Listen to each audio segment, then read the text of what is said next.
You are not what happened to you. Let's start with this. Your past is real. Your pain is valid. Your scars are not imagined.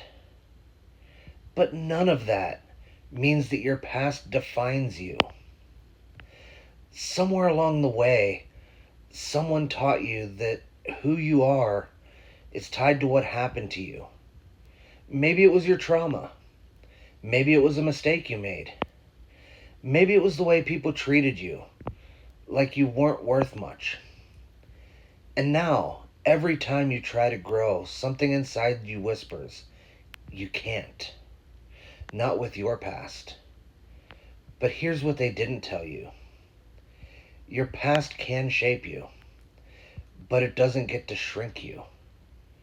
Your past is a chapter, not the whole story. Let's talk about where this belief even comes from.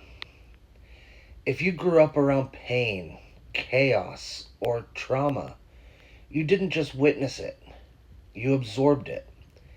And when you're young, you don't have the language or the safety to say, this isn't my fault. So instead, you say, it must be me. That's where identity confusion starts.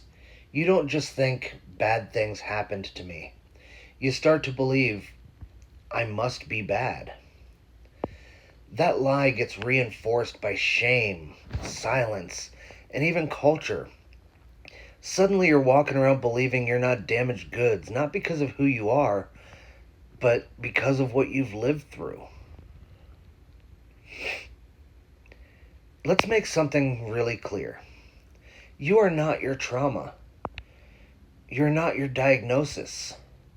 You are not your worst day. You're not the sum of what they did to you. Who you are is deeper than that. It's the part of you that felt the pain but didn't become it. It's the part of you that chose to survive. It's the part of you still searching for truth, even when shame tried to shut you up. And if you've made mistakes, that's human too.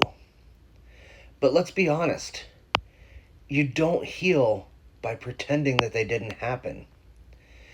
You heal by understanding what they did and choosing not to live in that version of yourself anymore. Your history matters, but it's not a prophecy. It's not your forever. Here's something no one says enough. Just because you've grown doesn't mean the past lets go easily. Sometimes the old pain keeps calling. Sometimes shame sneaks in like it never left. Sometimes a smell, a memory, or even a voice tone can send you spiraling. That doesn't mean you're broken. It means you're wired to survive. Your nervous system will always remember what your mind tries to forget. And that's okay. That's part of healing. So what do you do when the past keeps showing up in the present? I personally use grounding strategies. Name the pattern.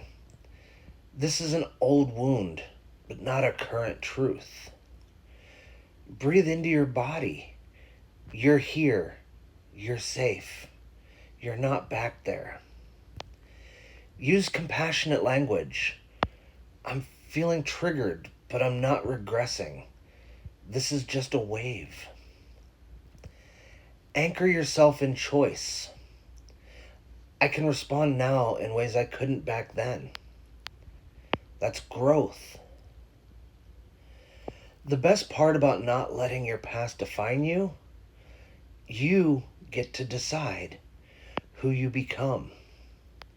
Not the version they tried to shrink, not the label they gave you, not the person you became to survive, but the person who chooses to heal anyway. Here's some reclaiming tools to take back your life after trauma. The first one is language shifts. Stop saying, I'm broken. Start saying, I've been hurt and I'm healing. Use daily self-trust practices. Ask yourself, what would someone who values themselves right now do? Then do that, even a small version. Create identity anchors. Choose 3 words for who you're becoming. Repeat them. Live them. Let them reshape your self-talk. You are not your old story. You're the author of your next chapter. You've been carrying so much for so long. Regret, shame, grief, rage, guilt, all of it. But just because you've carried it doesn't mean you have to keep doing so. You are allowed to outgrow the version of you that was just trying to survive. You are allowed to rise above the expectations that were never yours. You are allowed to want joy, peace, healing, even if no one ever showed you how. Your past is real, but your future can be too. So choose to believe this, even if it feels unfamiliar. You are not defined by what hurt you. You are revealed by how you heal. If this video gave you something to hold on to, share it. Someone else might be drowning in the same shame you survived. And if you haven't already, hit that subscribe button.